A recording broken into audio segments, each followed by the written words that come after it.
Hi friends, మనం ఈ video ద్వారా ఈ బెంజో డిటి అనే మెడిసిన్తో ఈజీ ఫామ్లో చిక్స్ ప్లేస్మెంట్కి ముందు స్ప్రే చేయడం వల్ల ఉపయోగాలు ఏంటో తెలుసుకునే ప్రయత్నం అయితే చేద్దాం.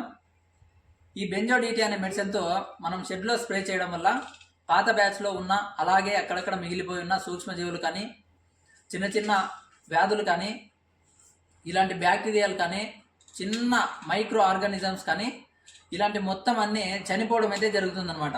అంత బాగా వర్క్ అవుతుంది బెంజో డిటి అనే మెడిసిన్. దీన్ని ప్రతి ఒక్కరూ యూజ్ చేయండి.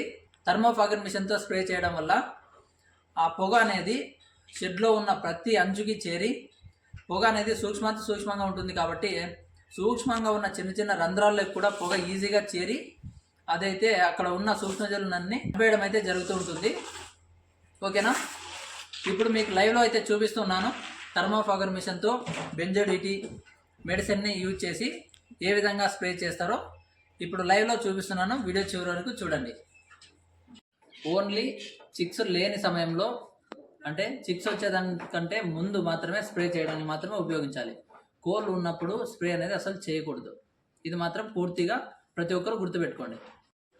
ఈసీ ఫామ్ ఖాళీ షెడ్లో బెంజో డిటి డిస్ఇన్ఫెక్టెంట్తో స్ప్రే చేయడం ఎందుకు?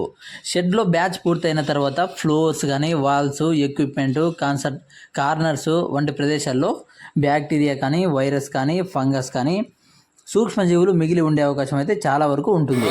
వీటిని కంట్రోల్ చేయడానికి ప్రాపర్ క్లీనింగ్ తర్వాత డిస్ఇన్ఫెక్షన్ స్ప్రే చేయడం అనేది చాలా ముఖ్యమైన బయోసెక్యూరిటీ ప్రాసెస్. బెంజో డిటి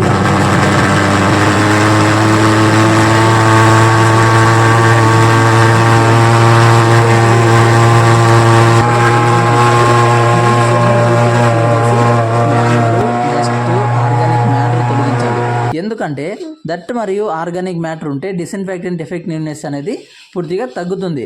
స్ప్రే చేసేటప్పుడు ఫ్లోర్ మాత్రమే కాకుండా walls, corners, equipment, drinker lines, feeder lines, బయట యొక్క భాగాలు, డోర్స్ మరియు డిఫికల్ట్ టు రీచ్ ఏరియాస్ కూడా కవరేజ్ అనేది ఖచ్చితంగా చేయాలి.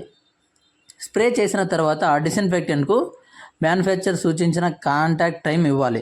షెడ్ పూర్తి డ్రై అయిన తర్వాత తదుపరి బ్యాచ్ కోసం ప్రిపరేషన్ అనేది ఖచ్చితంగా చేసుకోవాలన్నమాట. గుర్తుంచుకోండి, డిస్ఇన్ఫెక్టెంట్ ఒక్కటే సొల్యూషన్ కాదు. Cleaning, disinfection, drying, down time అన్నీ కలిపి మంచి బయోసెక్యూరిటీని మనం మెయింటైన్ చేయగలిగినప్పుడే మన యొక్క ఈసీ ఫామ్ అనేది నెక్స్ట్ వచ్చే బ్యాచ్కు 100% బయోసెక్యూరిటీ అనేది మనం ఇవ్వగలుగుతాం అన్నమాట. ఇప్పుడు చూస్తున్నారు కదా, ఈ విధంగా ఇప్పుడు మనం చేస్తున్నది వచ్చేసి దాని ప్రెజర్ వచ్చేసి థర్మోఫాగర్ యొక్క ప్రెజర్ వచ్చేసి తక్కువగా పెట్టాము. ఎందుకంటే ఇది కొంచెం చెప్పాలి, మీకు అర్థం అవ్వాలని చెప్పే ఉద్దేశంతో తక్కువగా పెట్టి స్ప్రే అయితే చేస్తున్నాము. అలాగే ఒక్క నిమిషం చూడండి, ఆ స్పీడ్ అనేది పూర్తిగా పెంచి స్ప్రే చేయడం అయితే జరుగుతుంది. అప్పుడు పొగ అనేది ఏ విధంగా వస్తుందో అర్థమవుతుంది. ఇప్పుడు చూడండి.